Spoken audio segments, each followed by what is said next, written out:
Mutlu günler, iyi haftalar sevgili izleyenler. Diyalog Medya Grubu Genel Yayın Yönetmeni Sayın Reşat Akar'la birlikte Gündem Özel programında sizlerle birlikteyiz. Bugün ilk olarak protokolü ele alacağız. Türkiye ile Kuzey Kıbrıs Türk Cumhuriyeti arasında imzalanan protokol beraberinde tartışmaları da getirdi.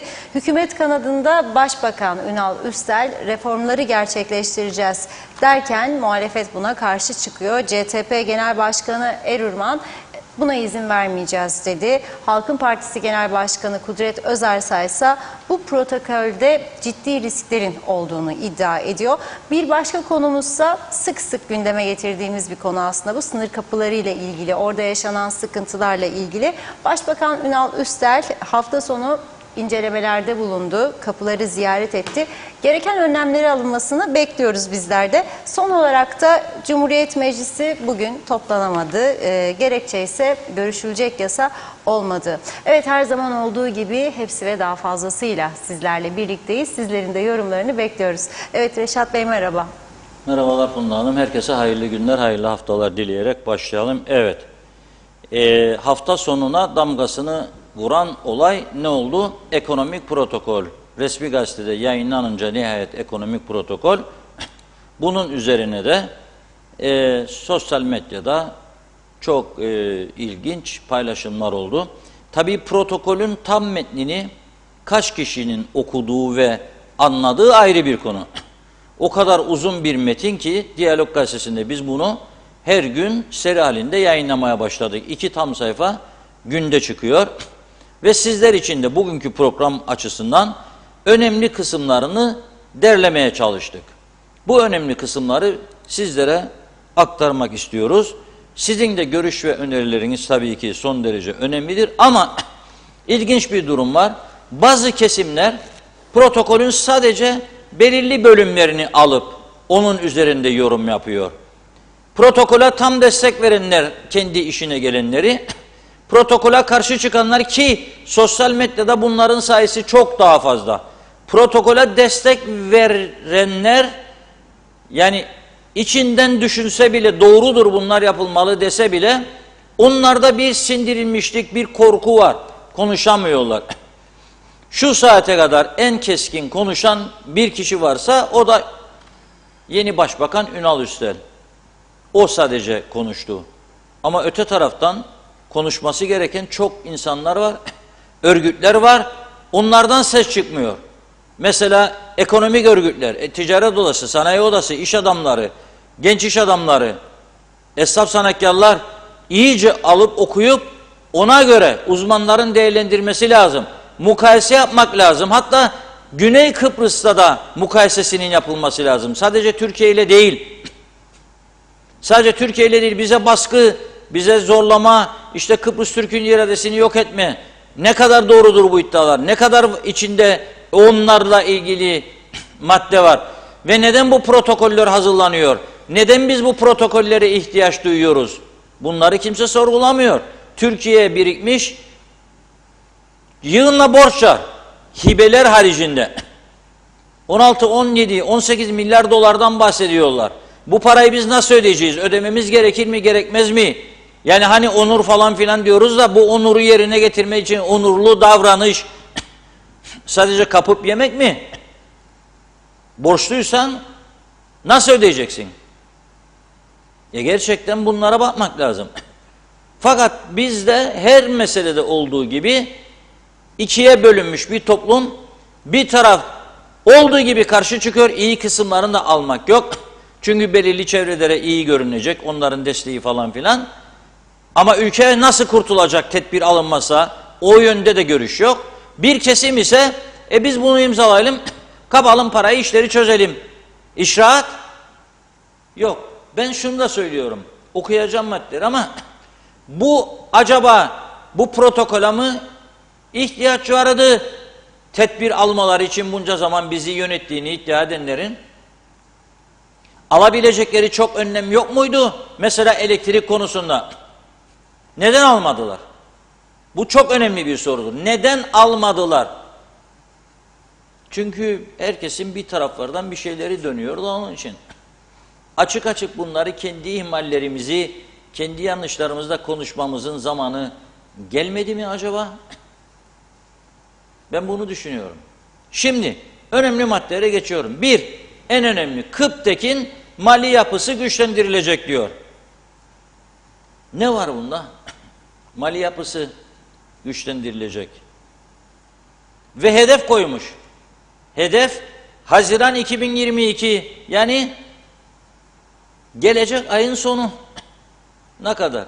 Bir ay var önünde hükümetin.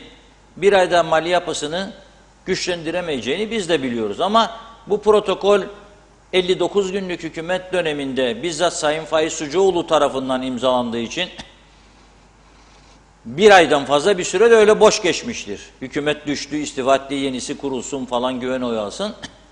Bir ayda öyle geçti. Onlar 2 ayda yapabileceğini düşündüler.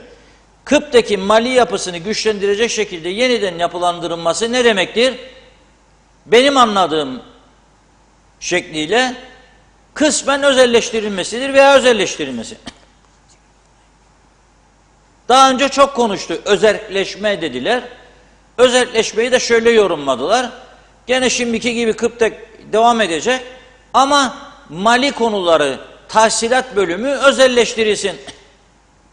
Yani özel şirket toplasın, getirsin, dağıtsın, biz de maaşlarımızı alalım. Ama onu da yapmadılar. Hem sağ parti iktidarları döneminde UBP ve diğerleri, hem sol partilerin de içinde olduğu dörtlülerde falan yapılmadı bu. Hükümet programlarında vardı özelleşme, olmadı. Ne olacak bu? Biz yani her sene hükümetler bozulacak, yenileri kurulacak ve biz her sene bunu konuşmaya, tartışmaya devam edeceğiz ve her sene elektrik kurumu daha geri gidecek ve devamlı bize zam üstüne zam yapacak, devamlı elektrikler kesilecek. Mesela yarın Lapta bölgesinde 5 saat süreyle kesilecekmiş elektrikler. Meteoroloji de öteki taraftan diyor ki 37 dereceye kadar çıkacak diyor hava sıcaklığı. Ben 37 derece sıcaklıkta 5 saat sen elektriğimi kestiğin zaman benim buzdolabının içindeki donmuş yiyeceklerim ne olacak? Benim o bölgede bakkaliyem vardır. Buzluktaki dondurmalar, kıymalar, etler, donmuş ürünler ne olacak? Benim kasap dükkanım var. Müşteri gelecek, kıyma isterim diyecek. Nasıl yapacağım? Benim bakkal dükkanım vardır. Birçok eşyam buzdolabının içinde. Nasıl muhafaza edeceğim? Benim döviz bürom vardır. Geldiği hesap makinesini çalıştıracağım. Nasıl çalıştıracağım? Benim bankam vardır. Beyaz eşya mağazam vardır. Post cihazı çalıştıracağım. Nasıl yapacağım? O gün herkes küfrediyor. Elektrikler kesildiği zaman Kıptek'e bindir babam bindir. Ondan sonra geçince bu durum ama bu da Kıbrıs Türk halkının iradesine el koymakmış. Bugün bu ülkenin en büyük sorunu, birinci sorun elektrik kurumudur. Bir, güvenilir değildir. Çünkü kullandığı jeneratörler modası geçmiş, eskimiş, çürümüş jeneratörlerdir ve dünyanın en kirli yakıtıyla çalışmaktadır. İki, filtresiz teknecik santralı hepimizi zehirlemektedir. Üç, öyle bir yapı oluşmuş ki bu yapıda bu kurumun karlı hale gelebilmesi için bize daha da zam yapmaları lazım. Bu mevcut halini kaldıramıyoruz. Mevcut halini kaldıramıyoruz. Kıptek'in yolladığı faturaların bedelini ödeyemiyoruz. Nasıl olacak? 4. Yeni bir yatırım yapacaksınız. Elektriğe ihtiyacınız vardır. Aylarca süründürmüyorlar mı sizi? 5. Bakım yapacaksınız diye saatlerce kesiyorlar elektrikleri. Yedeği yok. Nedir bu? Yağmur yağdığında elektrikler kesiliyor. Rüzgar çıktığında elektrikler kesiliyor. Biz hala da bu çağda insanlar doğalgazla üretime geçti, güneş enerjisiyle üretime geçti. Biz hala da bu cihazlarla mı devam edeceğiz ya? Bunu ben bu ülkeyi yönettiğini iddia edenlere soruyorum. Bunu Türkiye ile protokolle mi görmeliydik biz? Yoksa sizin inisiyatifinizde mi yapılmalıydı? Madem ki onur, şeref, meref, bağımsızlığımız, kendi şeyimiz, niye yapmadınız? Niye yapmıyorsunuz? Niye illa ki birinin size ballozla vurması gerekiyor? Defalarca söyledim ben. 2 balloz tehlikesi var dedim. Kayıtlarda var. Son 3 yıldır devamlı söylüyorum. Bir dedim güneyden gelebilecek balyoz, iki kuzeyden. Rumlara da geldi balyoz biliyorsunuz, Troika. Çok şeyler yaptırdılar kendilerine. KDV uygulamaları diyor, güncellenerek yeniden gözden geçirilecek. Bunu tam anlamış değilim ne şekilde oynayacaklar. Bence lüks tüketime KDV'yi artıracaklar, onu amaçlıyorlar. Elektronik şans oyunları ve sanal finansal varlıklara ilişkin düzenlemelerle lisans ücretleri ve yeni vergiler ile gelirler artırılacak. Hedef Ağustos 2022. Ne var onunla? Şans oyunlarına yükletmesi lazım değil mi? Ki alsın parayı da yol yapsın, kaldırım yapsın, ne bileyim hastaneleri geliştirsin. Nereden alacak? Vatandaşın ekmeğinden alacak değil ya parayı. Milli piyangonun ve limanların özelleştirilmesi. Ne var bunda? Güney Kıbrıs'ın Limassol ve Larnaca limanlarının özelleştirildiğini çok defa gündeme getirdim ben. Daha bu protokolde yokken. Hangi hükümet bunları ciddiye aldı da gereğini yerine getirdi? Ne var bizde limanlar özelleştirilemez? Aha görüyoruz. Konteynerlerin içerisinde kilolarca uyuşturucu geçiyor, silah geçiyor. Ne var da özelleştirilemez? 2004 yılında Anlam planı kabul edilseydi biliyor muyuz ki en az 4 yıl süreyle bu Mausa limanı kapatılacaktı? Girne hiç söylemiyorum. Girne aynı anda. Neden kapanacaktı Mausa limanı? Neden bunları kimse konuşmuyor bu ülkede artık? Ben onu anlamıyorum. Avrupa Birliği'nden buraya gelen uzman heyetin raporları neden gizleniyor? Neden sık sık insanlara aktarılmıyor? Ne diyordu orada Avrupa Birliği'nin uzmanları? En az 4 yıl süreyle kapatılır. Bu liman Avrupa standartlarına uygun değildir. Çektiler çizgi. Yapılması gereken derinliği ne olacak, genişliği ne olacak, binası ne olacak, elektronik cihaz teknolojik olarak gücü, kapasitesi, çapı ne olacak? Ve o dönem 300 milyon euroda maliyet hesaplaması yaptı. Senin 300 milyon euron nerede var ya? Hadi gel de. Sen olanı dağıtmanın dışında, olanı batırmanın dışında ne yaptın bugüne kadar Kıbrıs Türk siyaseti olarak? Söyleyin bakalım. Avrupa Birliği'ne girecektik ama kabul edilseydi ateşleri yaktık. Ne olacaktı? Kapanmayacak mıydı Mausa limanı? Ne yapacaktık? Liman işçileri ve diğer sendikalar bir olup sendikal platform gidip Mausa limanı önünde eylem mi yapacaktılar yani? Öyle mi zannediyoruz? Ne yapacaktık? Teslimiyet değil miydi? Limassol limanına teslim olacaktık. Onu hiç konuşmuyoruz. Şimdi limanlar özelleştirsin ki şart koy. Ercan'ı özelleştirdik lan oldu. Ben de şikayetçiyim Ercan'ın durumundan. Niye denetlemiyorlar? Bir mastikalar var diyorum devamlı bu işin içinde. Niye gereğini yapmıyorlar? Niye bu kadar gecikmenin hesabını sormuyorlar? Niye daha adaletli tahsilat yapmıyorlar oradaki şirketten? Bir mastika var diyorum. Hiçbiri gidemedi bu işin üstüne. Daha sağlam o zaman sözleşme yapacaksınız. Daha anlaşılır sözleşme yapacaksınız.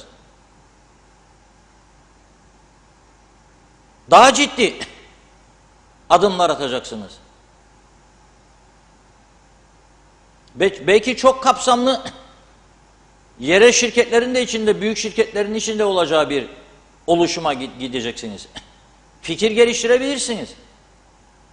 Biz bu protokolle yer alması mı gerekirdi bunun? Limassol limanı, Larnaca limanı özelleştirildi. Ne oldu? Mısırlı şirket yönetiyor Limassol limanını. Ne oldu? Elden mi gitti yani? Kıbrıs Rumların iradesi mi yok edildi bu şekilde? Ne oldu? Daha iyi bir liman oldu. Daha iyi çalışıyor. Larnaca aynı şekilde.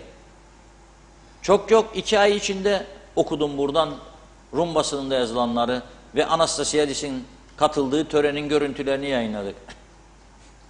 Hem liman özelleştirme hem de marinası özelleştirme. Niye orada gidip yıkmadılar limanı Anastasiadis'in başına? Niye orada oluyor da bizde olmuyor? Niye bizde hep bu toplum hep çökmüş işlerin içinde olacak? Ve devamlı gündeminde bunlar olacak. Niye? Memnun musunuz ithalatçılar siz mevcut sistemiyle Mausa Limanı'ndan? Mallarınızı kaç günde nasıl çıkarıyorsunuz?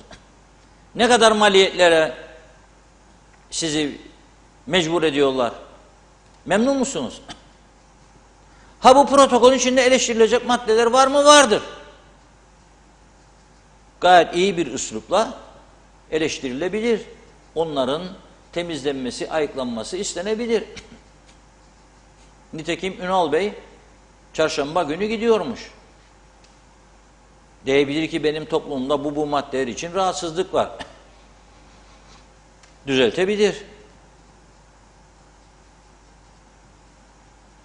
Tüm işletmeler 2022 sonuna kadar ödeme kaydedici cihaz kullanacak. Ne diyor yani sana? Fiş keseceksin diyor, fiş. Şimdi ben zannederim ki ekonomik örgütle ticareti var, onun için size çıkarmıyor. Üyeler olmaya da kızar. Ne ama bizi mecbur ettiniz, fiş keselim. Keseceksiniz. Her şeyi istediğimize göre. Keseceksin, ne yaptığını ettiğini bileceksin. Şimdi sen gelip benim gazeteme reklam veriyorsun ya televizyonuma. Faturayı almadan mı gideceksin buradan? Ben keseceğim faturayı, sana vereceğim. Vergisini, KDV'sini ödeyeceğim. Gelir vergisini ödeyeceğim. Ama senin dükkanda fiş kesmeyeceksin bana. Bu genel olarak söylemiyorum. Çok sıkıntıda olanlar da var. Ama öyle yerler var ki 6 ayda sen bana şarokö çekiyorsun altına. Fişsiz yaşamdan dolayı. Ha, sen şarokö süresin diye ben vergi toplayamayacağım ve devamlı avuç açacağım. Ana para, ana para, ana da diyecekse para para, bir tokat sonunda hadi git işine. O noktaya gidiyoruz. Ben onu görüyorum. Ve bugünler daha iyi günlerdir diye düşünüyorum ben.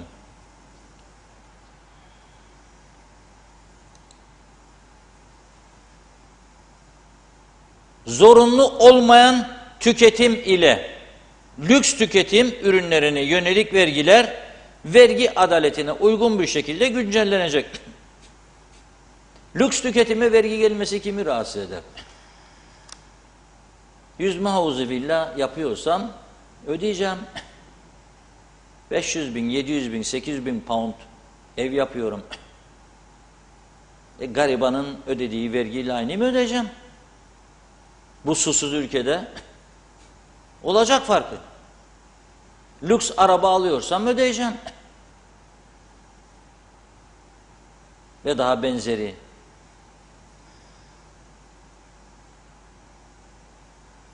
Vergi sistemi diyor, gözden geçirilecek, gelir artırıcı düzenlemeler yapılacak. Bu ne demektir? Bu ne demektir? Kayıt dışıdır yarısı ülkenin hemen hemen. Sağcısı da solcusu da itiraf etti bunu geçmişte.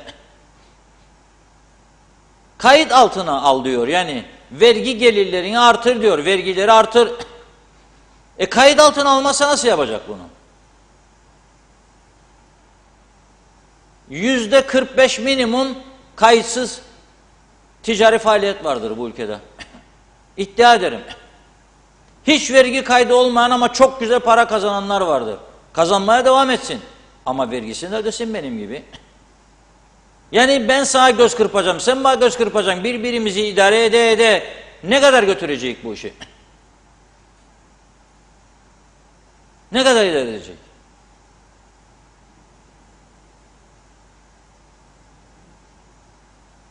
Şimdi en çok karşı çıkılan maddelerden biri toplu iş sözleşme süreleri bitiminden sonra otomatik olarak uzamayacak, yeniden düzenlenecek. Yani pazarlık yapacaklar. Yok imza dedik, toplu sözleşmeyi ve devam, hiçbir yenilik yapmadan devam. Düşünelim bakalım, iki taraf açısından düşünelim bunu.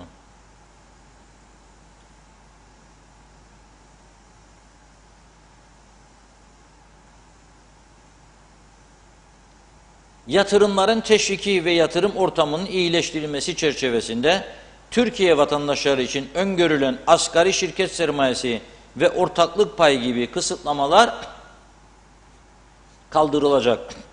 Şimdi burada bazı yerli yatırımcılar, yerli şirketler Türkiye sermayesi bizi yutacak diye düşünebilir.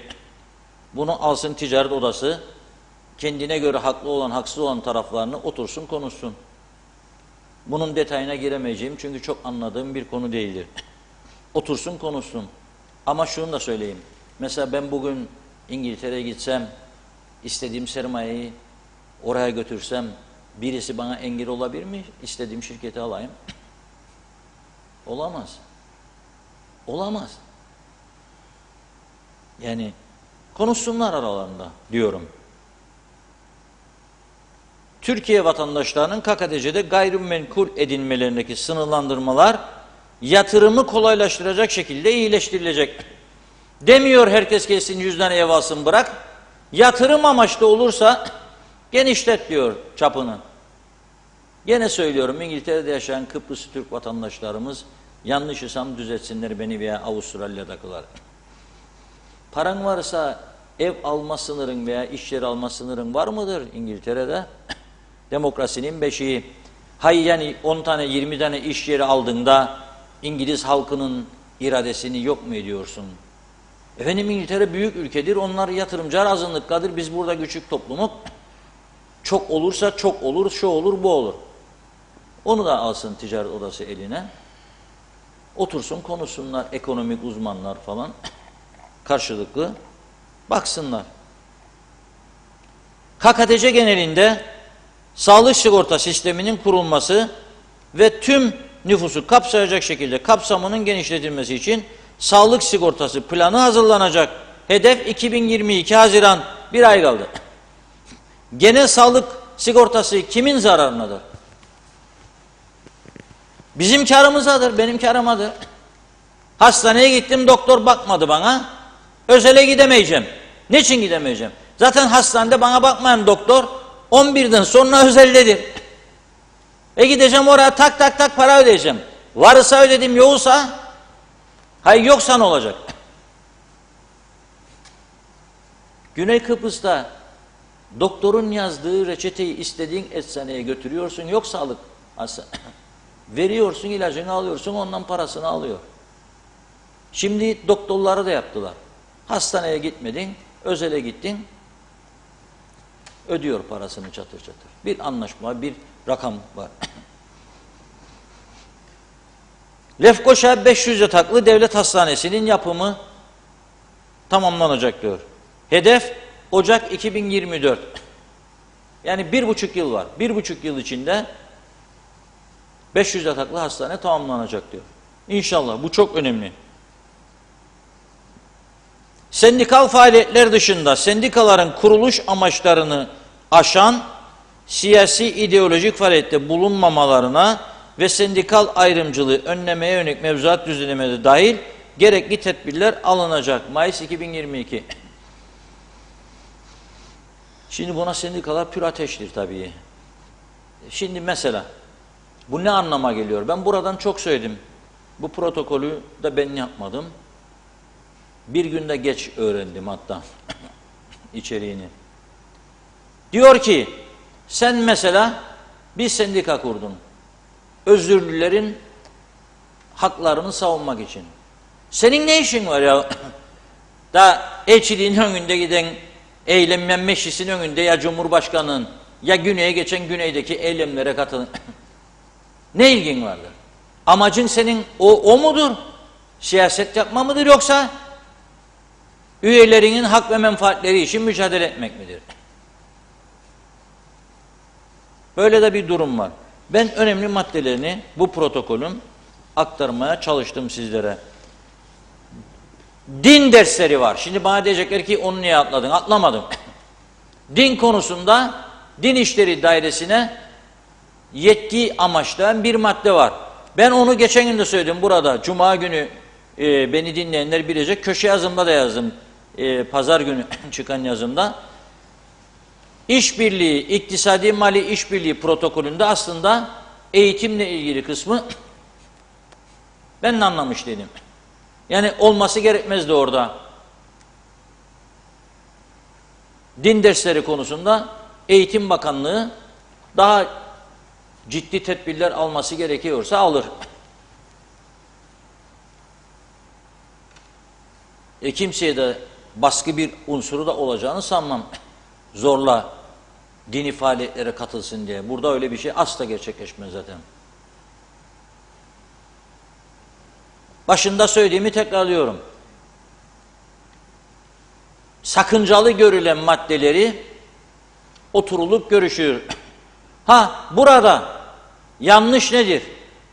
Yanlış başından bu protokol imzalanmazdan önce meclisteki muhalefeti dışlayarak hareket edilmesidir.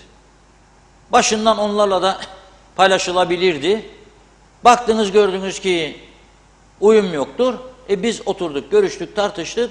Uyum yoktur. Biz bunu bu şekilde yürütüyoruz diye yürütebilirdiniz. Tamamen dışlamak suretiyle şimdi tümünün tamamen karşı çıkma noktasına geliyor bu mesele. Ama dediğim gibi bu protokolün içerisinde çok iyi ve olması gereken maddeler de var. Ve soruyorum siyasilere, sizin yapmanız gerekeni neden bunca yıl yapmadığınızda illaki birisi size emrederek yapıyorsunuz? Veya size şart koşarak diyeyim daha düzgün. Aynen Troika'nın, Avrupa Birliği'nin Rumlara yaptırdıklarına geliyoruz şimdi. Limanlar özelleştirilecek dediler, özelleştirdi. Banka mevduatları dediler, yaptı. İyi ki çok şükür bunda öyle bir şey yok. Evet, Funda Hanım da yeni döndü tatilden, geziyor devamlı böyle hafta sonları. Çok bekletmeyelim, başlasın mesajlara, çok mesaj var, devam ederiz sonra. Evet, her zamanki gibi teşekkür ederek mesajlara başlıyorum. İlk Demre Coşkun'un mesajını görüyorum. Diyor ki Kuzey Kıbrıs'ın Türkiye'ye hiçbir borcu yok. Aksine Türkiye'nin Kuzey Kıbrıs'a borcu var. Türkiye Kuzey Kıbrıs'ın üzerinden geçen uluslararası uçaklardan yılda 1 milyar euro kazanıyor. Onda birini Kıbrıs'a veriyor. Bir de irademizi taciz ediyor demiş. Oytun Andaş, dahil makam sahibi yetkilileri anayasayı uygulamak üzere göreve davet ediyorum. 26 Haziran itibariyle resmen belediye başkan adaylığı hakkım başlar. Ayşe Ömer Balkaya, diline yüreğine sağlık. İyi ki varsın Reşat Bey, iyi yayınlar diledi. Sadiye Düşünmez, memlekette ne insan, ne çocuk, ne yaşlı, ne de dilsiz kulların önemi var. Bir yıldır sokak hayvanı olarak beslediğim köpeği araba bastı. Bakımını yaptırdım. Veterinerin yeri müsait değil. Koskoca Lefkoşa Belediyesi sahip çıkmadı. Yazıklar olsun, insanlık bitmiş. Mehmet Uluçaylı, iyi ki Türkiye gibi güçlü bir devlet Kuzey Kıbrıs'ın güçlenmesi ve ekonomik yönden ayakta durması için gereken desteği veriyor. Gün birlik beraberlik günüdür yazdı.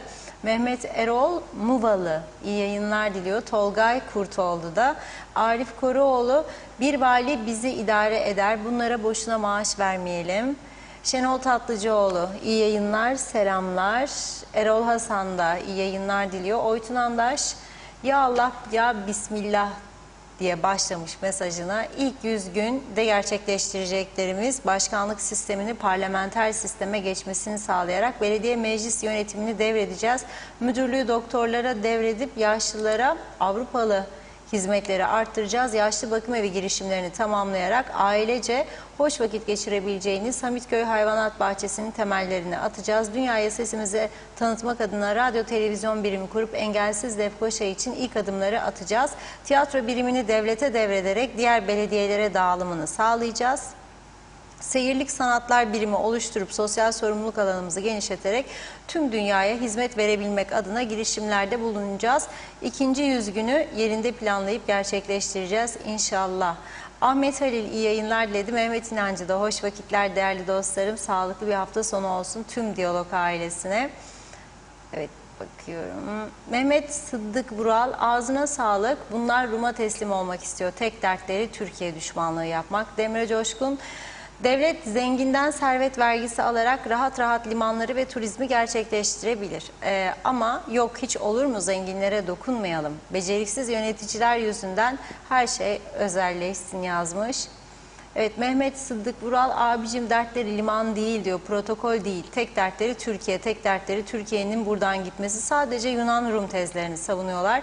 Belgin Rıfat da iyi yayınlar diledi. Hatice Ulaş, millet fakirleşiyor, yaşayamıyor, kimsenin sesi çıkmıyor. Nerede bu sendikalar yazmış.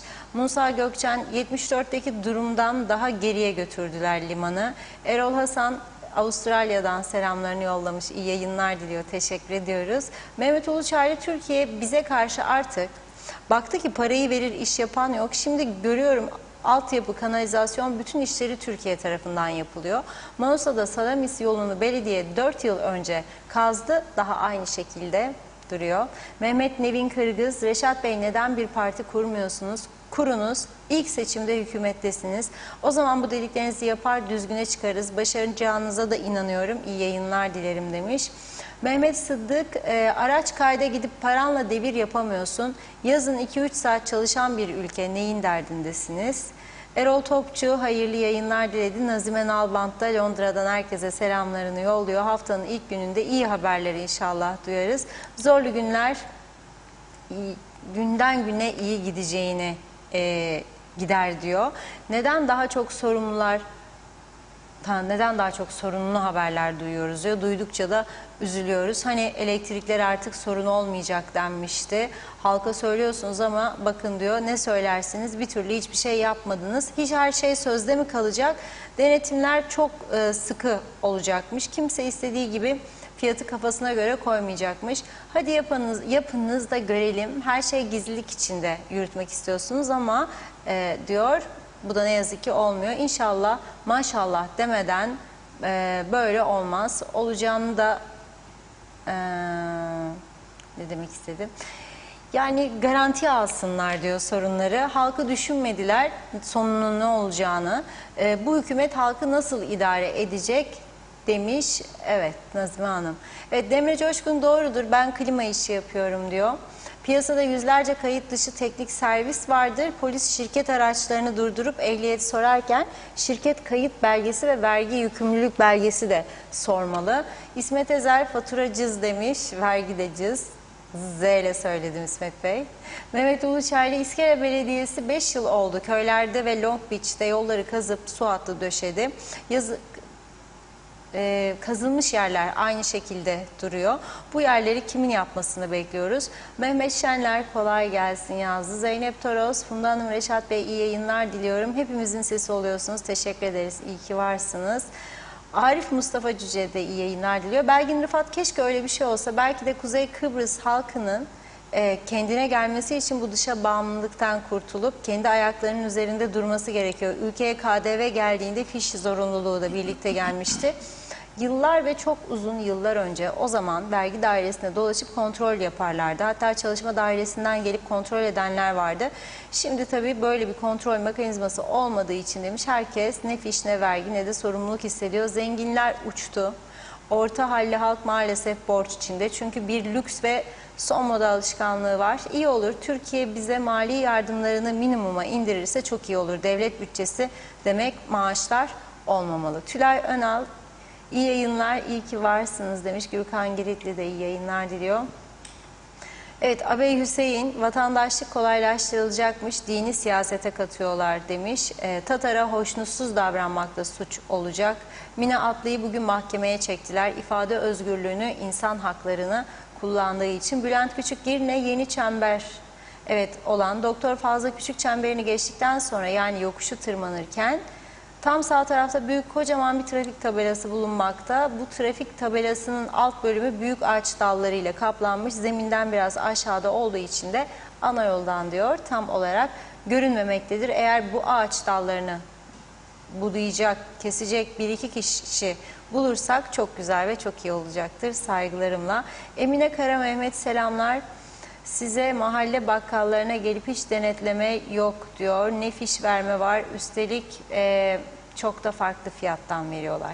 Mehmet Karaçot, sakıncalı görülen maddeler oturulur, görüşülür yerine imzalanmadan önce konuşulup düzeltilmeli ve ona göre imzalansa daha iyi olmaz mıydı demiş. Eşref Mevlütoğlu yani anlaşılan biz Kıbrıslıları okulda haylaz bir öğrenci gibi görüp öğretmenin öğrenciye verdiği ödev gibi bizlere de ödev verdi Türkiye. Mehmet İnanç, hoş bulduk Mehmet Bey.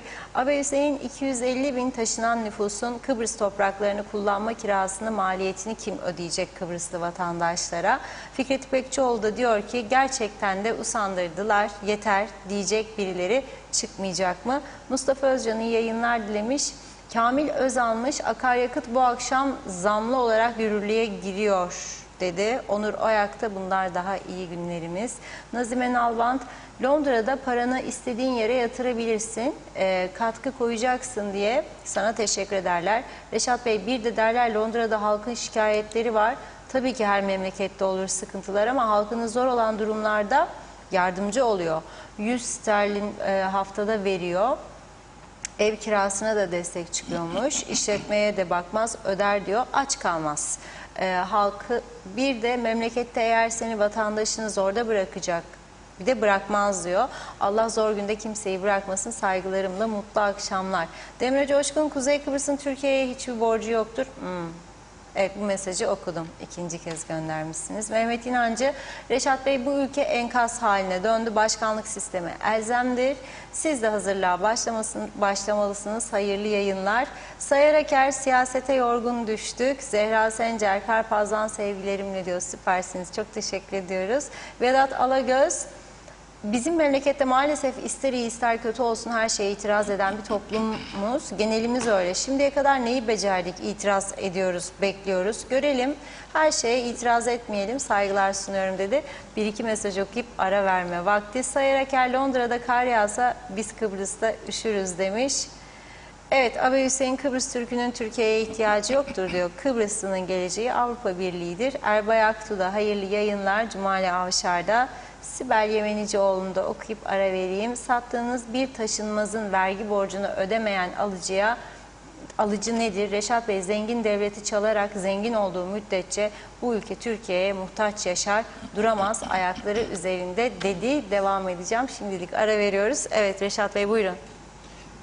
Evet, çok teşekkür ediyorum. Bir genç arkadaşımız Finlandiya'da hayatını kazanan, çalışan Cemal Uyanık sürekli yazıyor. Çok teşekkür ederim mesela. Az önce konuşmamı dinleyince oradan bizi canlı izliyor.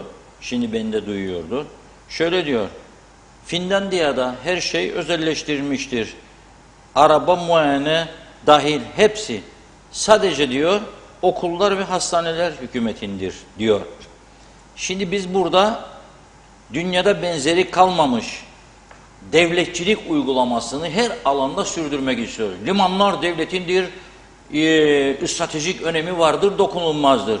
Ama limanlar 2004'te evet deseydi, baba dobullu ağlamasaydı, elimizden gittiydi, kapanacak. O zaman no problem. Ama şimdi iyileştirelim, hayır olmaz çünkü devlet orada baba, tırlar geçecek, içinden konteynerler, silahlar, uyuşturucu, insanlar ölecek, gençler gidecek, kimse kontrol etmeyecek, memurlar fazla mesai, personel azdır diye ithalatçı bekleyecek. O da diyecek ben bu kadar fazla mesai ödediğim için zam yapacağım. Sonra bağlılık vardır, şikayet. Ne istiyoruz biz acaba? Yani var mı? Herkesin kendine göre bir gündemciği var bu ülkede. Ve herkes o kendine göre, gündemine göre hayatın şekillenmesini istiyor. Ama sonunda hep birlikte tumba. Şu an geldiğimiz nokta bu. Şu an geldiğimiz nokta bu. Şu an geldiğimiz nokta bu. Şimdi bir de buna üzülüyorum.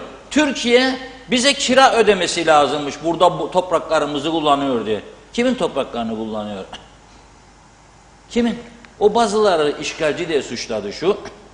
Rum'un işgalci diye suçlama hakkı vardır.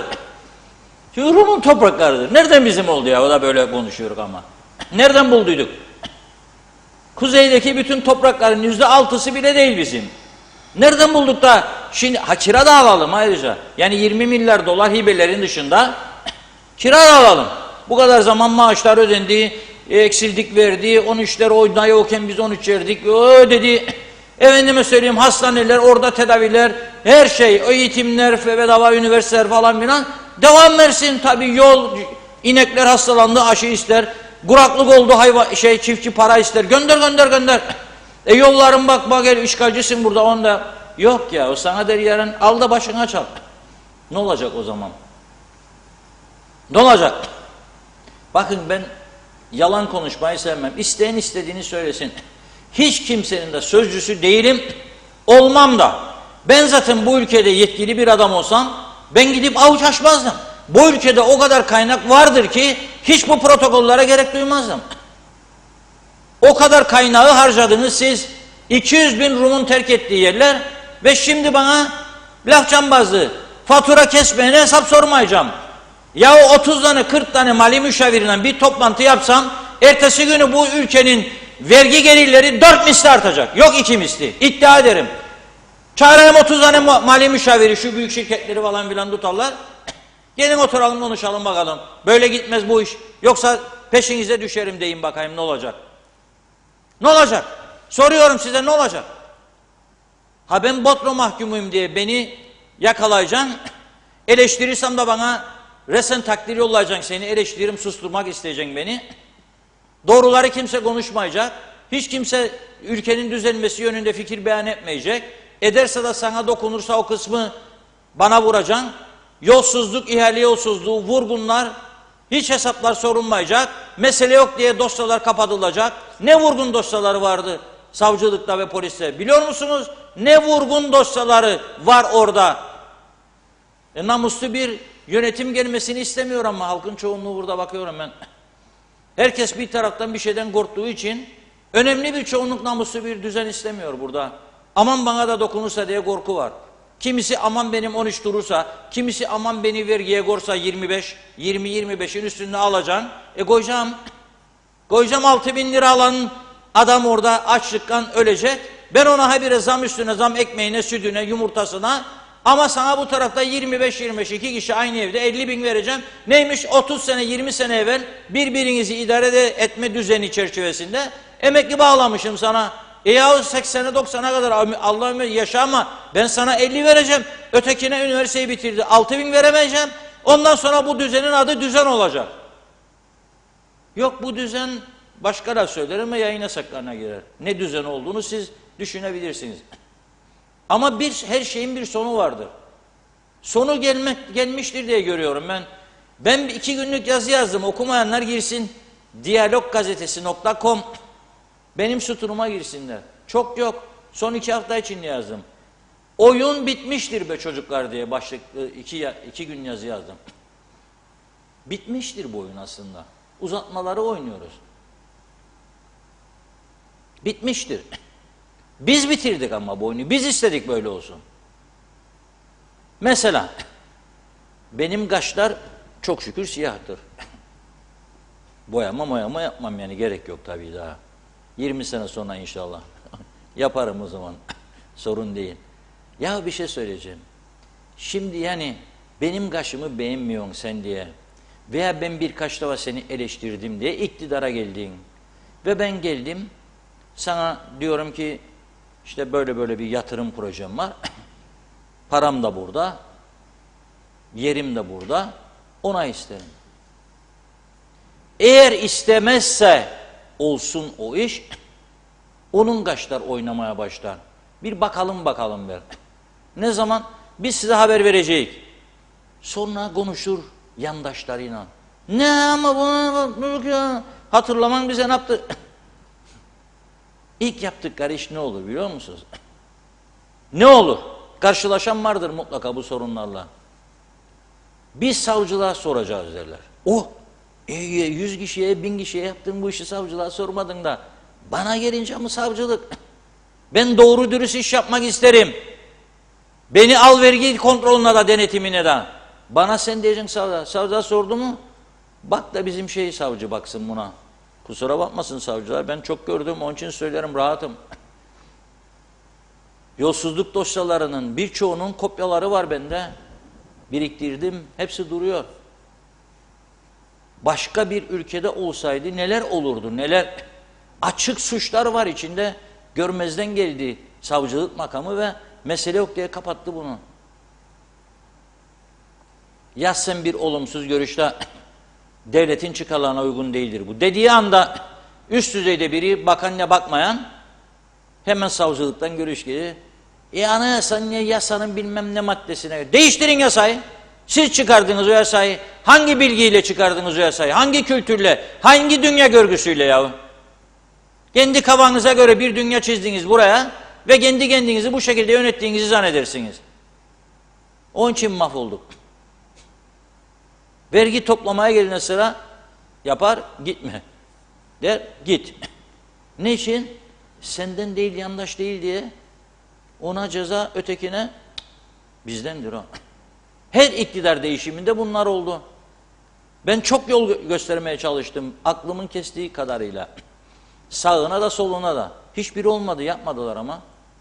Mesela bu kira sözleşmeni söyledim. Bütün mal sahipleri ateş püskürüyor bana şimdi. Olabilir. Olabilir ama sağduyuyla düşünün. Bakın sizin gibilerin yüzünden dürüst davranmadığınız için devlete karşı bu ülke bu hale geldi. Şimdi şikayet ediyorsunuz. Türkiye bizi ezecek burada. Bizim irademiz gidiyor. Yerli sermaye yok olacak. Siz davet ediyorsunuz. Zaten Türkiye yapmasa bunu o bir taraf yapacak yakında. Ve ben şunu da düşünüyorum. Bu protokol bırakın siz. Türkiye'yle bunları yapıncaya kadar yapamazlar zaten. Gecikmeler olacak. Sonunda bir tumbada bir başka hükümet ama bu arada bütünleşme yolunda ilerlemeler olacak diye düşünüyorum. O zaman AB troikası yaptıracak. Sana zaten eylem şansı verilmeyecek. Yok. Verilmeyecek bu şans. O zaman ne yapacağız acaba? Vay be diyeceğiz, kaybettik her şeyi. Ha bizim topraklarımız nerede? Sata sata toprakları toprak mı bıraktık? Şimdi güneyde malı olanlar, Rum yönetimi diyor ki değiştirdim diyor uygulamayı. 74'ten önce adayı terk edenler satabilirdi. Şimdi diyor yok terk etmediysen de ama diyor işgal bölgesinde diyor, kendi ifadesini söylüyorum. Eğer Rumlara ait bir mülk aldıysan o zaman satamazsın burada diyor. Çünkü ben onu diyor ne zaman elime alacağım yönetimi bütün Kıbrıs'ta. O zaman sorgulayacağım ne aldın ne ettin. Ona göre belki el koyacağım. Leymos'undakine, Baf'takine aldıysan bu taraftan da sattın da kendini de paraları da aldın. O yüzden almadıysan hiçbir şey satabilin diyor. Buyur sat. Meraklı çok. Ne yapacağım bu ülkede der şimdi insanlar. Satacağım kaçacağım. Nereye kaçacağım? Ha gideceksin Finlandiya'da sen diyeceksin ki ben kabul etmiyorum elektriğin özelleştirilmesini. Fin hamamları var orada. Herkes dayanamaz. 80 derece, 100 derece girdiğinde içine sağ çıkman zaten. Sokallar onun içine seni sağ çıkman. Öyle kafalar yoktur artık Avrupa'da.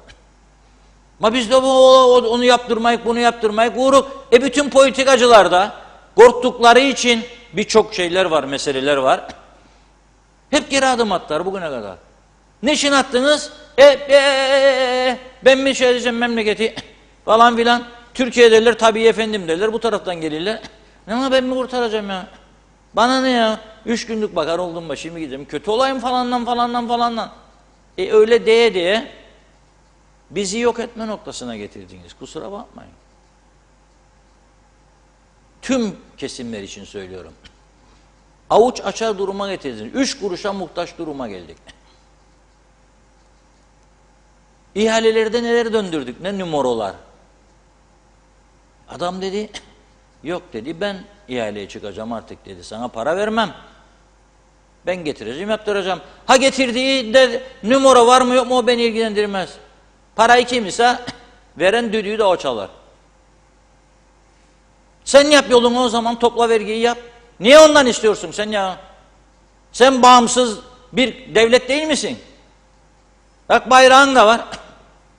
28 ülkede temsilciliğin de var. Öde babam öde. O pandemi günlerinde dedik hiç olmazsa faaliyet yok ya faaliyet yok o ülkelerde. Çağırın gelsinler 2 yıllığına Kıbrıs'a. Bırakın bir tane 2 tane çok acil olanları. Çağırın gelsin dedik. Da tele ödeyin burada normal maaşını. Anasının babasının ya kendinin herkesin evi var burada. Al tasarruf tedbiri. Almadılar. Çünkü herkesin bir yakını var. O onu kollayacak, o onu kollayacak. İdare-i maslahat düzeni be kardeşim. Ya bir de araba resmi gönderdiler bana bugün. İnanamazsınız. Ben de bundan almak isterim. Bakın arabaya.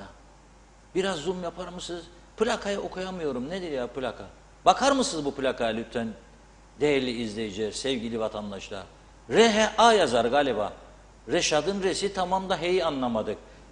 Ahsı da akar. Demek benim bir ortada bir H var. Nedir acaba bu? Resmi hizmet aracı. KKTC'nin bakın numarası kaç? Siz görüyor musunuz numarayı? Evet, görüyoruz. Kaçtı? 4387. Efendim? 4387. Demek ki KKTC resmi hizmet aracısıymış bu. RA 4387. Onun arabası var, güzel güzel şoförü de var. Özel bastı mı gaza, gider mi gider, maalesef ruhu yok. Onun için hiçbir şansı yok. Onun arabası var, güzel şoförü de var. Özel bastı mı gaza.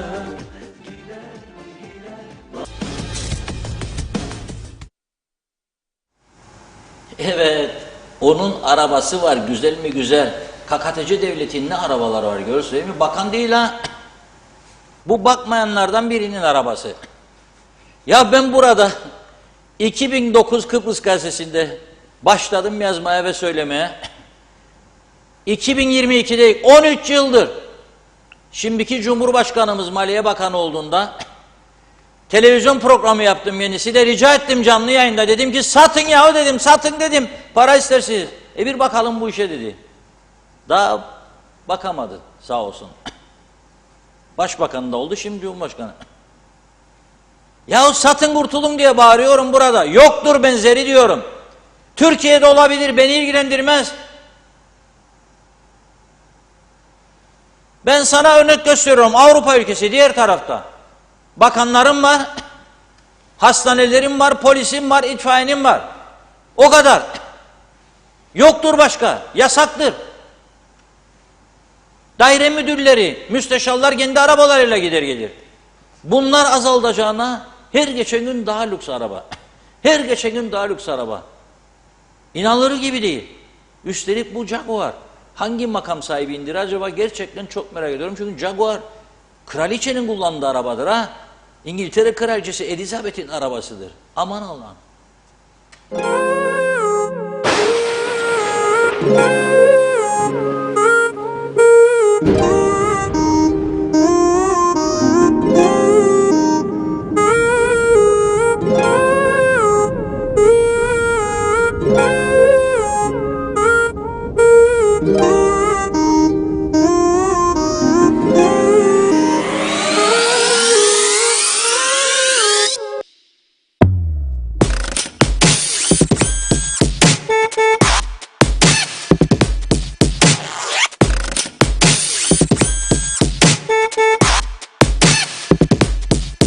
वे तेरा ने मेरे पीछे के गए नहीं सारे हार मुंडा छड़दा नहीं कार चढ़दा पावे सारे यार नहीं हूँ मैं डरदा सारी यानों दसदा जिन्हों करदा मैं प्यार वो है ड्रीम कार जगुआर साडा स्वैग साडी कार सारी दुनिया बेकार ड्रीम कार जगुआर गड़ी चल रही है मेरी जद 200 पार भावे टूट जाने सिग्नल स्वंगना कहनी मेरी कार नहीं हूँ मैं रुकदा नहीं हूँ मैं थकदा जिन्हों करदा मैं प्यार वो है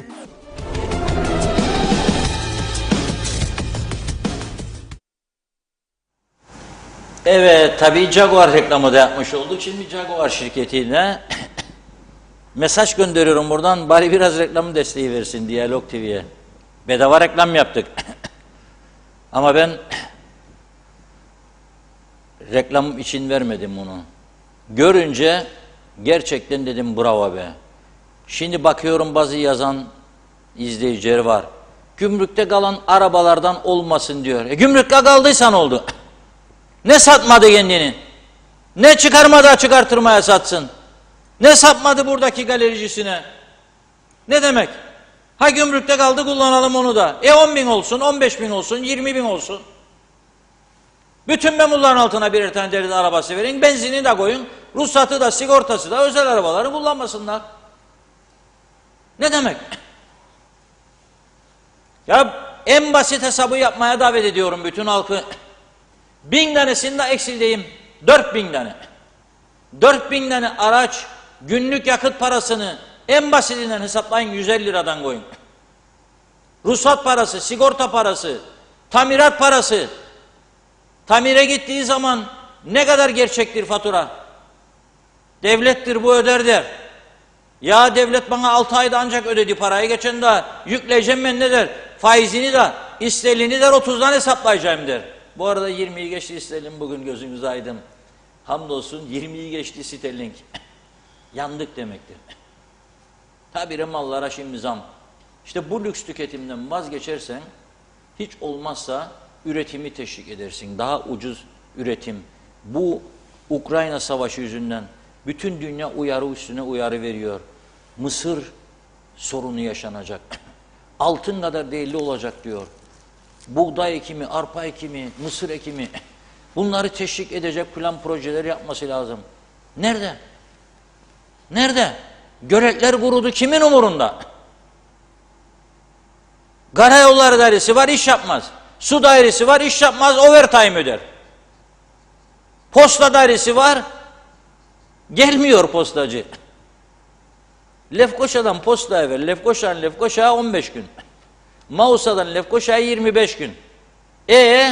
Göstermelik. Özelleştirmesin. Buyur hadi yap. Ne yapmıyorsun? Elinden tutan mı var? Mausa'dan buraya 25 gün mektup mu olur ya? Kimi kandırırsınız siz ama? Yapamıyorsun demektir. Bitti demektir, iflas ettin demektir sen. Çare üretemiyorsun demektir.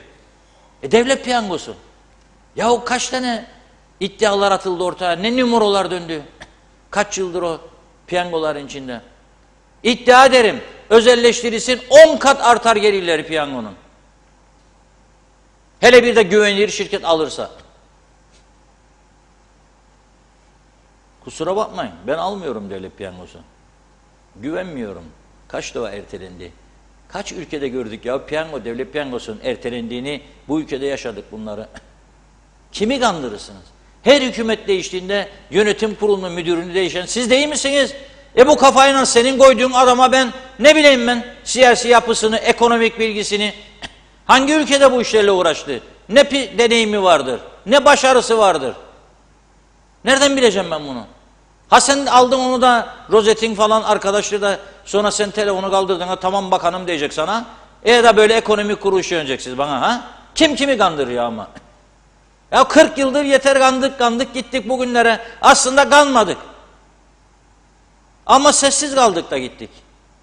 Toplum olarak da. Örgütler olarak da.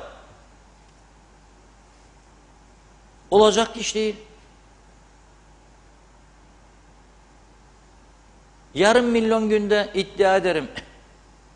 Maliye Bakanı'na da mesaj yolluyorum buradan. Bana sözünüz vardı.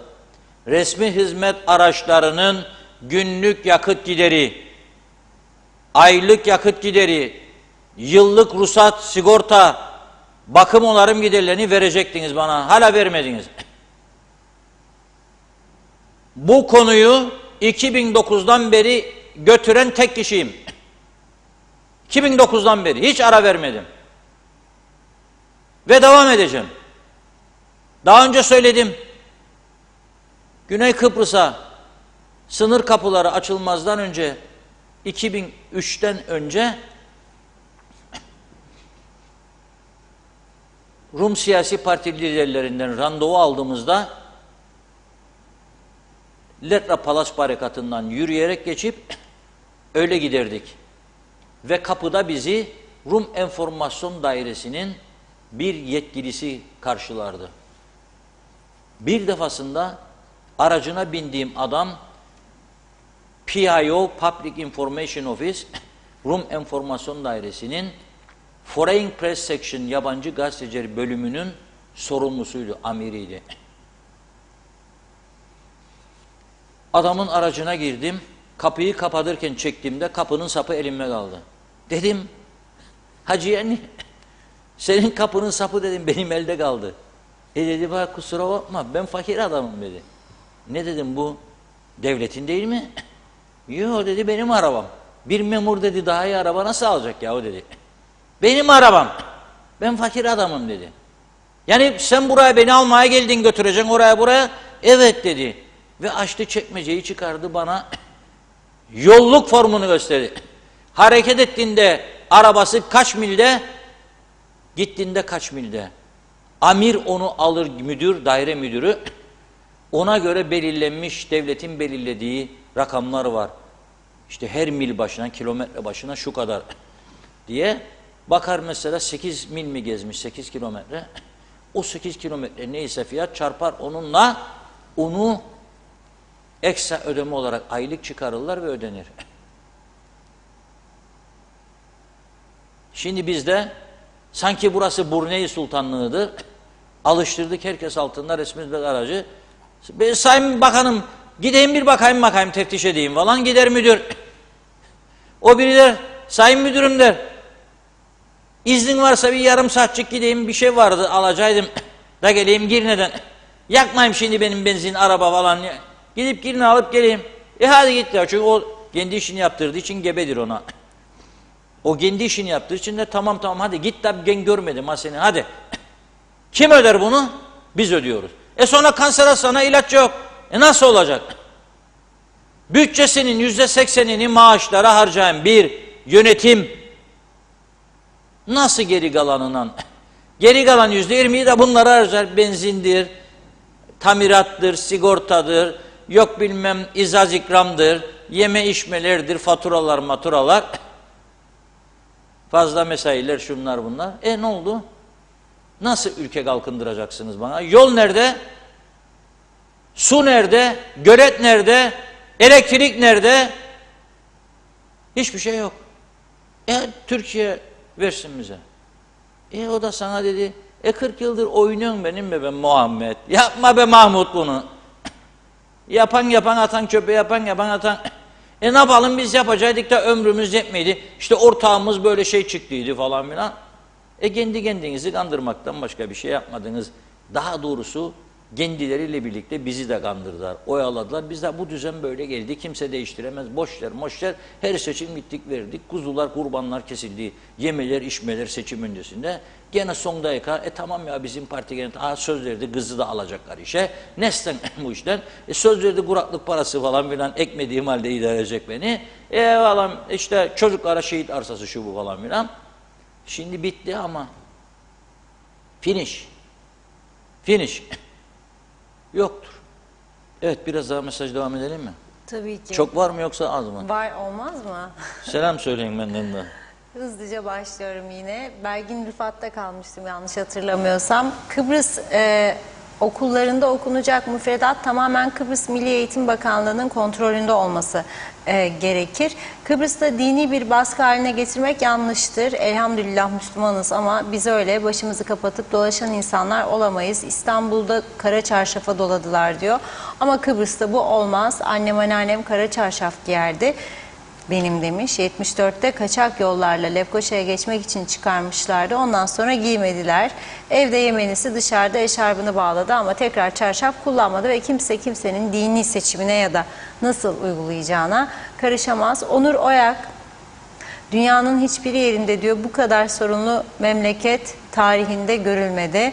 Mustafa Ersoy, Allah yar ve yardımcımız olsun demiş. Mehmet Akın, dünkü gazetenizde okudum, örtülü ödeneklere değinir misiniz? Hasan Nihat Erduran, 58 yıl bizi ambargolu batıramayan bu Birleşmiş Milletler çok başarısız, artık gitmeli. İmren Aytaç, bu ada artık nüfus kaldırmıyor yazdı. Mehmet İnancı, Reşat Bey sizce Türkiye Kıbrıs topraklarını kullanıyor diye Kuzey Kıbrıs'a kira mı ödemeli diye bir soru yöneltti.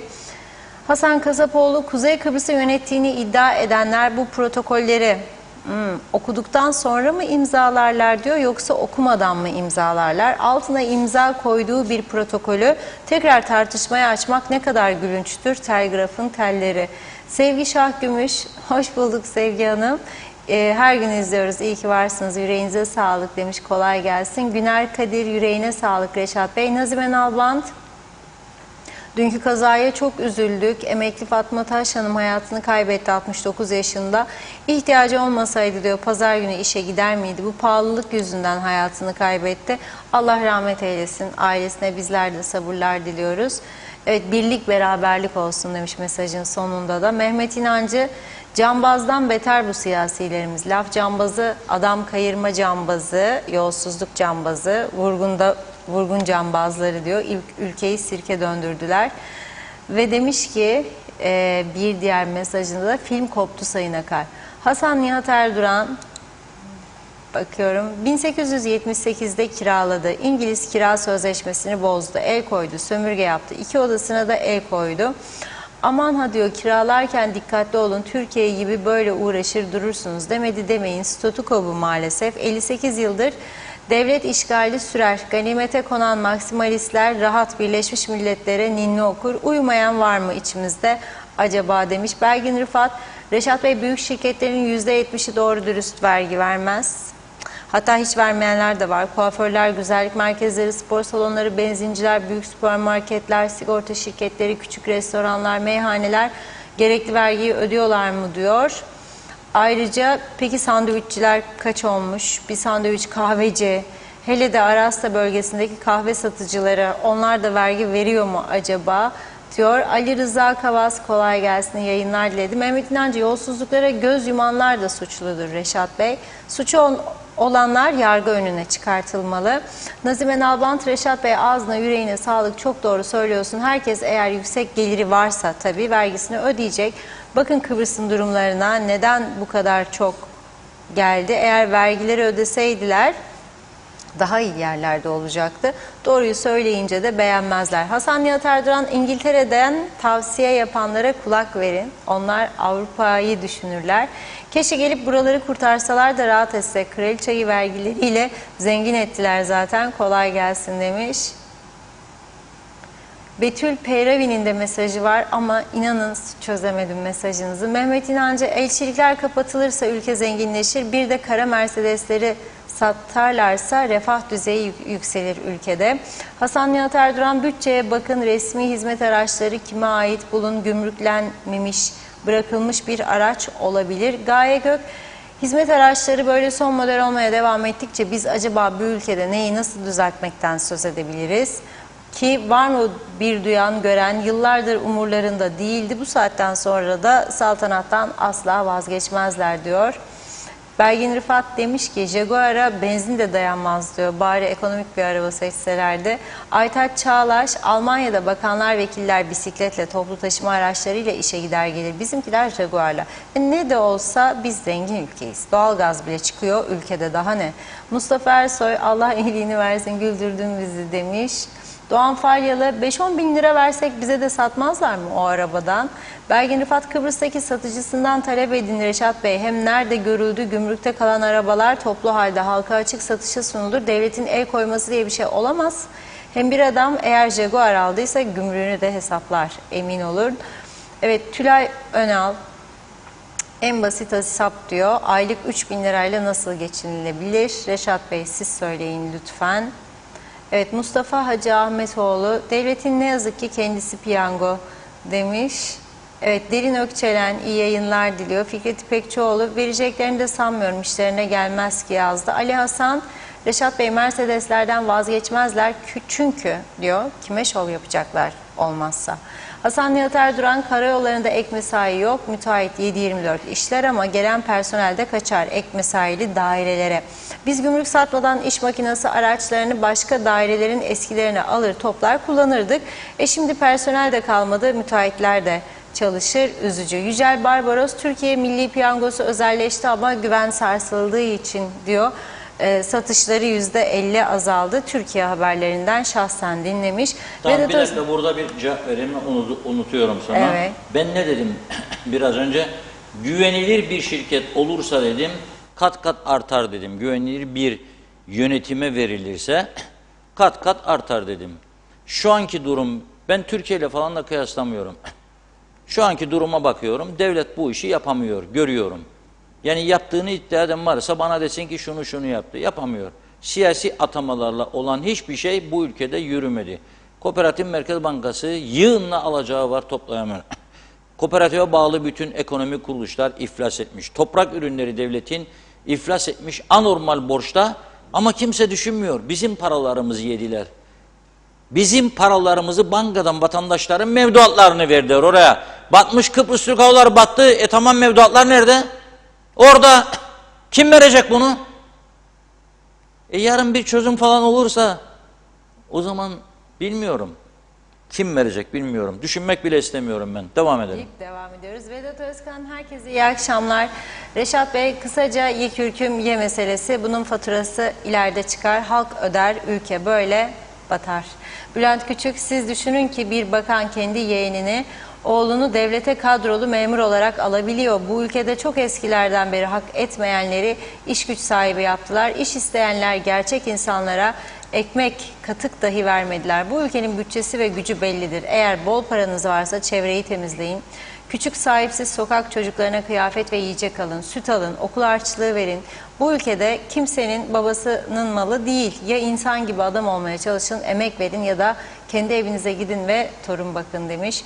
Hüseyin Reyhan, dilinize sağlık, kolay gelsin diyor. Cihangir Özyer, devlet olamadık, ana sorun budur dedi. Vedat Özkan, Kuzey Kıbrıs'ta şu olayı gördüm. Vekil veya belediye başkanı seçilmek için oy potansiyeli olan halkı kamuya ve belediyede işe almak.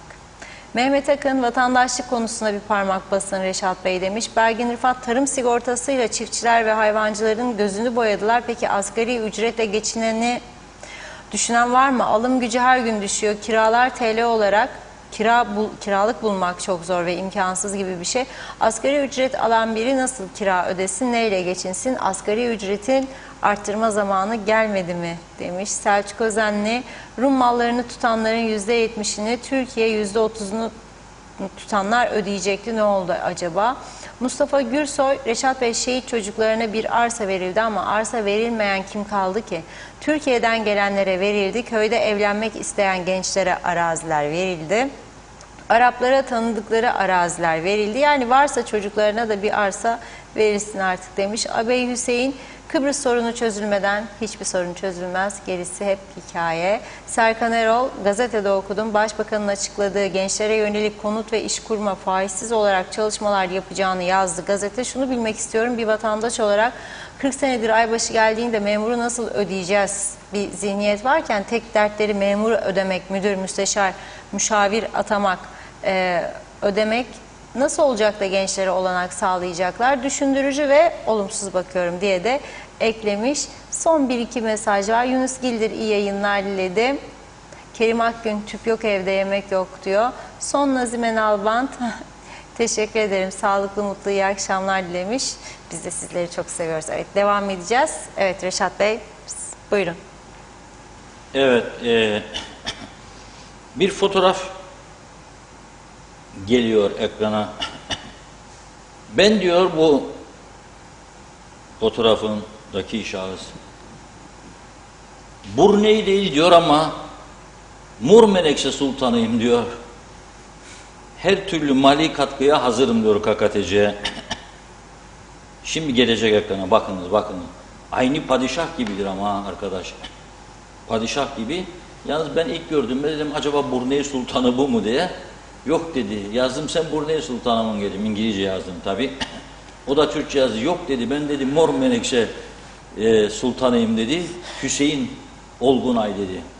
Bütün siyasiler, özellikle UKP'liler Hüseyin'in karargâhtan geçmeden ne milletvekili olabilirler ne bakan. Onun için ben de kendisini buradan Kıbrıs Padişahı ilan ediyorum.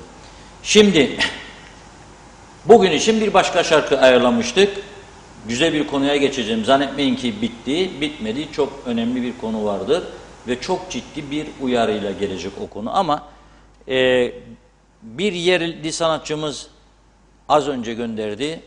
Bugün de kaybettiğimiz bir değerli eğitimcimiz için, bir hocamız için çalmış bu parçayı.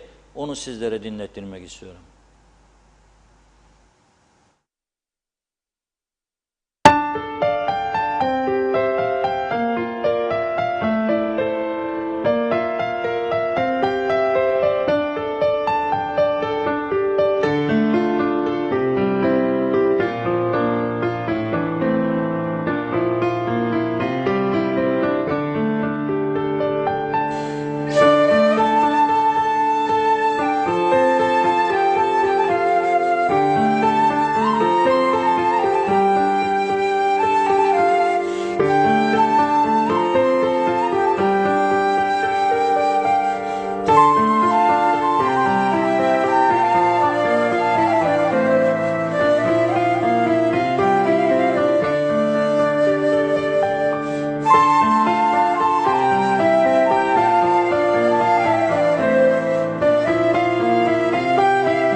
Evet, Mehmet Sakarya'dan dinledik yan flütla.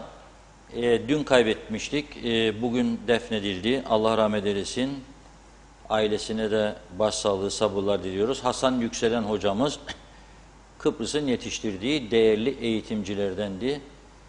Lefkoşa'da onu ben Şehit Tuncelik Okulu'nun müdürlüğünü yaptığı dönemde hatırlıyorum. Daha sonra Yakın Doğu'da orada kolejde müdürlük yaptı. Gerçekten değerli bir hocamızdı. Mehmet Sakarya'nın da öğretmenliğini yapmış. O yüzden hocası için bu şarkıyı armağan etti. Biz de sizlere dinlettik. Şimdi hafta sonunda güzel şeyleri, iyi şeyleri de söylemek lazım. Bizi çok memnun eden bir hareket oldu. Devamının gelmesini istiyoruz ve takip edeceğiz tabii, takipçisi olacağız. Neydi bu? Aylardır buradan çağrı yapıyoruz. Gidin bu sınır kapılarına. Gidin bakınız orada işler. Kara sınır kapılarına. Çok insan geliyor. Orada büyük sıkıntılar var. Sizin göreviniz dört duvar arasında oturmak değildir. Bakınız, ilgileniniz. Kapıları rahatlatıcı önlemler alınız. Hatta yeni kapılar açınız. İstiyoruz bunu. Mausa kapısı Lefkoşa'da, Akıncılar kapısı açılması lazım. Sayın Ünal Üstel daha bir haftalık başbakan çıktı gitti cumartesi günü ve sade Metehan'ı değil, Metehan, Lokmacı, Beyarmud'u, Mausa kapısı hepsini gezdi. Gelecek onun fotoğrafı da inşallah maşallah. Ve orada sıkıntıları yerinde gördü, sordu, bilgi aldı. Ben Lefkoşa'daki denetlemesi sırasında polis müdürünün söylediklerini de sesinden verdi arkadaşlarımız haber bültenlerinde dinledim. O değerlendirmenin çok doğru olduğuna inanmadım, yani onu söyleyeyim sayın polis müdürüne. Dedi ki çoğu zaman bizde 3 kapı var, Rum'da 1 kapı var. Rum ondan dolayı işte çoğu zaman ağırlaştırır falan. Ben de bunu gördüm. Ama Rum'un hızlandırdığını da söylememiz lazım. Son haftalarda sık sık görüyorum. Dün yine yağmur vardı. Geç diyor Rum polisi. Ne kimlik kontrolü ne pasaport. Bizim taraf mecburi. Tak. Az memur, onu söylemen lazım. Çekinmeden söyle. 1000 tane eksik var polisin kadrosunda. Siz söyleyeceksiniz bunu. Ben sizin sözcüğünüz oldum burada. Söyleyin bunu. Esas sorun personel yok, personel. Rum zaman zaman kasıtlı yapıyor ama direnemiyor artık o da. İkinci konu. Şimdi bu akaryakıda zam üstüne zam yapmaya devam ederseniz bu çark tersine dönecek, uyarıyorum. O zaman kapı açmanın anlamı da kalmayacak. Ha, kapı açma bir şeye yarayacak. Buradan o yani geçişler hızlanacak. Şimdi adam oradan buraya gelip ucuz yakıt alacak diye sigorta çıkarıyor aracına. Kurtarıyor diye çıkarıyordu. Ama şimdi sen litre başı fark 1 lira, 1,5 liraya düşerse gelmeyecek. Zaten kilometrelerce kuyrukta bekleyerek akaryakıt harcıyor, zarar ediyor. Sigorta çıkarıyor. Sen şimdi aradaki farkı 1-1,5 liraya düşürürsen kaybettin. Kaybettin demek. Hele bu zihniyetinden gidip de eşitlersen ya da daha üstüne çıkarırsan o yani kayacak. Sen de burada vergi değil hava alacaksın. Bunu da Ünal Bey'e söylüyorum. Çok dikkatli olmak lazım. Çok tehlikeli bir meseledir bu. Efendim dünyada akaryakıt görmüyor musun, döviz yükseliyor. Görüyorum ama senin zaten şu anda %35-40 vergin var oradan. Kapıyorsun parayı. Dolar %35 değer kazanmadı ki 2 günde, 3 günde, bir haftada. Günde 10.000 litre satacağına Rumlar geldiği zaman 50.000, 40.000 litre sat. Daha az karından daha çok kazan. Ayrıca o gelenler sadece benzin koymakla kalmıyor. Ezici bir çoğunluğu marketlerde duruyor. Bakın bizde bugün Diyalog Gazetesi'nde dünkü pazardan haber var. 8 tane enginar 10 TL pazarda dün. Nerede Rum tarafında böyle? Bir tanesi 10 lira. Ya 2 tanesi. Nerede 8'den 10 lira? Domates. Dün gördüm gözümle. En ucuzu 3,5 euro, yenmez de. Ne kadar? 60 TL. Biz burada 16'ya şikayet ediyoruz ama onun için uygun. İşte gelmişken buraya 1-2 kilo domates, salatalık, birkaç tane enginar, 1-2 paket sigara. Onun da gümrüğü çok yüksek alıyorsun. Dengeyi bulmaktır mesele. Dengeyi bulmak.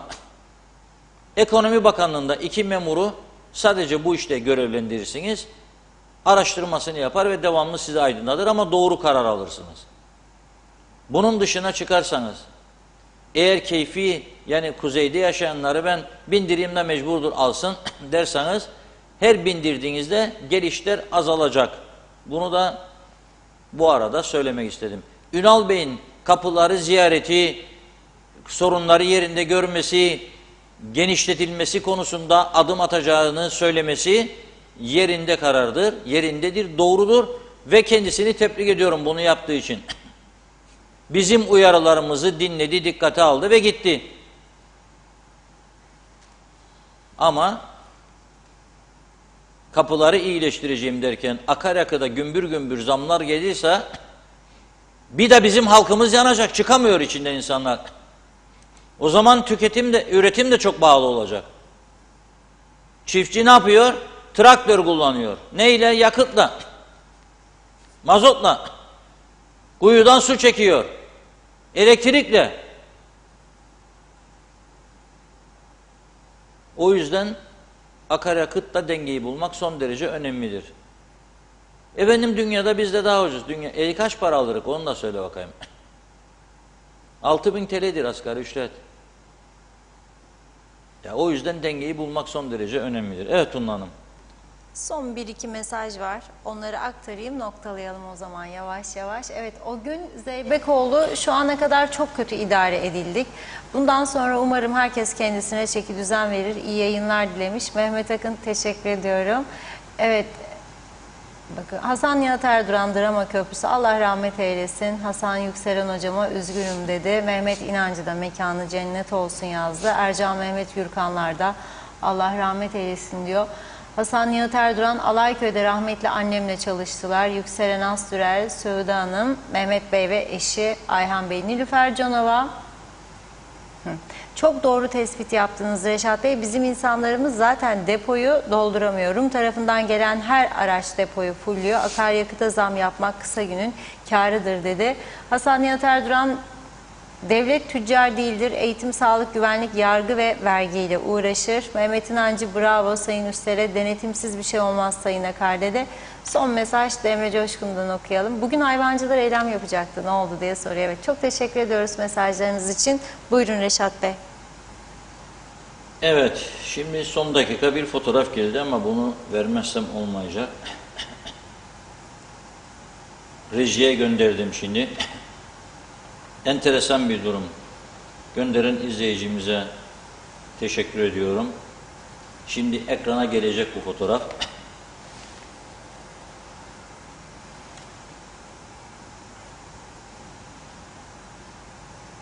Diyor ki, bu daire diyor, şehir planlama dairesi.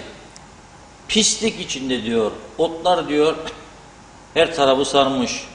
Bugün karşılaştığım manzara diyor. Şehri planlamak için kurulmuş daire, şehir planlaması yapacak bu şekilde.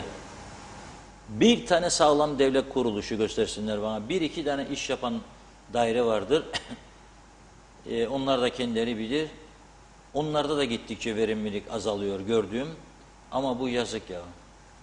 Bu şekilde bir şehir planlama dairesi. Kimse görmüyor mu bunları? Yoksa bunu da mı Türkiye'ye havale etmemiz gerekiyor? Göndersinler bir miktar insan da temizlesin mi daireleri?